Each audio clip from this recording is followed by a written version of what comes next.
So hi guys, welcome back to my channel Pratham Chopra this side. आज था मेरा SBI PO prelims का exam 5 अगस्त, सेकंड शिफ्ट आई गेस 10:30 की रिपोर्टिंग थी। नोएडा में मेरा सेंटर था, आदर्श केंद्र करके कोई सेंटर था। ठीक था सेंटर, कॉल सेंटर जैसा लग रहा था, सेंट्रलाइज्ड AC, टेबल्स भी वैसे ही। जॉब करी है ना मैंने थोड़ा US कॉलिंग में, तो मेरे को पता है कैसा लगता है। तो बिल्कुल वैसा लग रहा था बट स्टिल अच्छा था। एंड बात करते हैं एग्ज़ाम की। सीधा खुला इंग्लिश सेक्शन 40 नंबर का। अपन ने शुरू करा पैराग्राफ से। पैराग्राफ था किसी ट्रेन पे जो कि पहले बंद हो गई थी, फिर इसको एक्वायर किया गया एंड उसको बेलाविटा नाम से शायद, या बेलाविटा रिलेटेड कुछ थी, फिर दोबारा चालू किया गया। पैराग्राफ इजी था बट मेरे को थोड़ा टाइम लग गया, 7-8 मिनट लग गए। 10 क्वेश्चन करे। सिनोनिम्स, वो क्या कहते हैं, सिनोनिम्स पूछे गए थे, वो भी इजी थे। फिर अपन ने स्टार्ट करा बाकी सेक्शंस, तो उसके अंदर सब्स्टिट्यूशन था एंड 5 क्वेश्चन थे सब्स्टिट्यूशन के। फिर एरर भी थे जो कि सब इजी इजी लगा मेरे को। पैरा जंबल भी इजी था। पैरा जंबल भाई मैंने नोट करा था लेकिन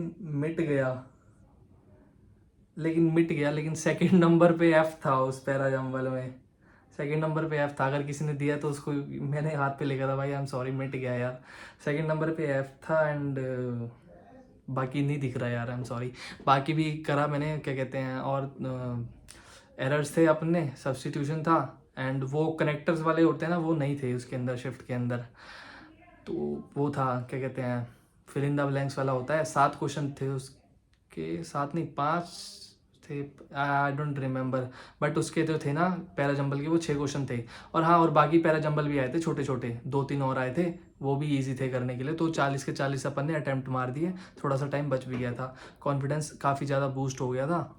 फिर आता है क्वांट्स का सेक्शन एंड भाई क्वांट्स के सेक्शन की DII एंड डुएबल लगी, बट अपन ने कर दी। 6 मिनट लग गए लेकिन उसे करने में।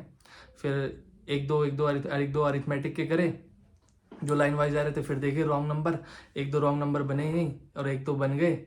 फिर अपन आगे चले, थोड़े एक और अरिथमेटिक का करा। फिर एक मैंने सोचा DI केसलेट देखी, केसलेट में कुछ प्रॉफिट वगैरह वाली थी, तो मैंने कहा यार इसके अंदर पता नहीं कॉन्सेप्ट मैं लगा पाऊँ या ना लगा पाऊँ इतनी जल्दी। मैं DI के अंदर गया, वायर्ड प्लस वायरलेस कीबोर्ड्स वाली थी। एंड भाई उसके अंदर सीन क्या हुआ कि उनने ना ओपन में क्वेश्चन दे रखा है, the graph below showed wired plus wireless keyboards.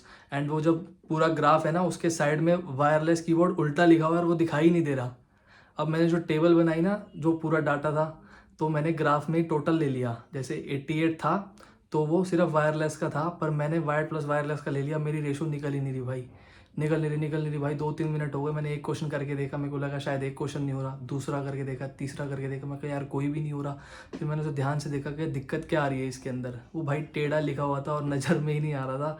तो फिर उसके मेरे 2-3 क्वेश्चन हो गए, और भी हो सकते थे लेकिन टाइम ख़त्म हो गया। तो मेरे क्वांट्स में 13 अटैम्प्ट ही हो पाए। 5 वो पहली बार, 5-6 पहली वाली DI में, 2-3 अरिथमेटिक के, 2 इसके, 6-9-11, बाकी रॉन्ग नंबर हो गए थे मेरे। हाँ आई गेस यही थे ना। क्वाड्रेटिक इक्वेशन थी ना, अप्रॉक्सीमेशंस वगैरह था। तो क्वांट्स का सेक्शन मैं कहूँगा थोड़ा मॉडरेट से डिफ़िकल्ट के बीच में था, है ना। बाकी SBI PO लेवल तो यही रहता है। अभी थोड़ा हल्का शायद आ रहा हो लेकिन SBI PO लेवल यही रहता है, तो उसके हिसाब से ठीक था। बट 1-2 अटैम्प्ट या मैक्स 3 अटैम्प्ट मेरे और हो सकते थे, आई फील।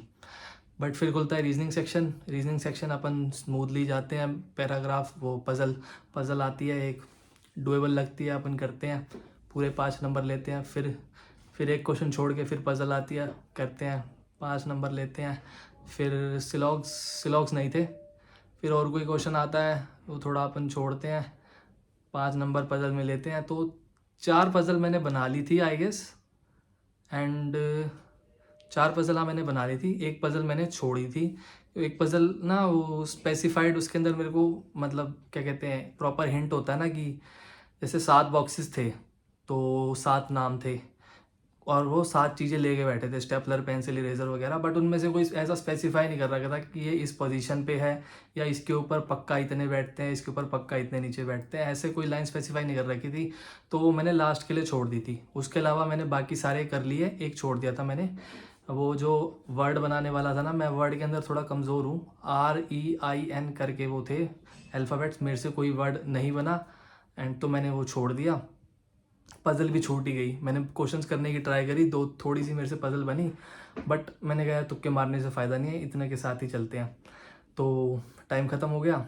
अपने अटैम्प्ट हुए 24, टोटल अपने अटैम्प्ट हुए इंग्लिश के अंदर 40, मैथ्स के अंदर 13, हो गए 53, 24 इसके अंदर 77 मेरे अटैम्प्ट हुए, इन विच आई फील कि क्वांट्स और रीजनिंग तो मेरी 100% एक्यूरेसी रहनी चाहिए, क्योंकि ऐसा कोई क्वेश्चन नहीं था जो मेरा गलत हो सके, क्योंकि रीजनिंग में भी वो ब्लड रिलेशन नहीं था, सिलॉक्स नहीं था जो कि मेरे अक्सर गलत हो जाते हैं, सिलॉक्स डायरेक्शन डिस्टेंस था जो कि ईजी था, डुएबल था अच्छा खासा। तो मेरे को लगता नहीं कि एक्यूरेसी मेरी कहीं जाएगी इसके अंदर, मुश्किल से एक दो क्वेश्चन गलत हो जाए, वो भी बहुत मुश्किल से, लगता नहीं, स्टिल चांस लेके चल सकते हैं एक। बाकी इंग्लिश 40 नंबर की थी तो उसके अंदर भी मेरे को ऐसा फील नहीं होता कि ज़्यादा क्वेश्चन गलत होंगे, 3-4 में मेरे को डाउट है, मैक्स 5-6 गलत हो जाएंगे, तो 6-7 भी गलत लगा के चलो तो 71, 68, 65 अबव तो मेरे आने चाहिए आई फील, बाकी गॉड नोस कितने आते हैं। So this was my total attempt and I was not satisfied कि यार क्वांट्स में थोड़े से और हो सकते थे, बट स्टिल अगर मेरा सिलेक्शन हो जाता है तो मेरे लिए वही इनफ है कि जो मिल रहा है हंस के रख लो भाई, ज़्यादा चौड़ा नहीं होना है। एंड आप लोग भी बताइएगा आपका एग्ज़ाम कैसे गया, आपने अटैम्प्ट्स अपने बताइएगा, and that's all, thank you.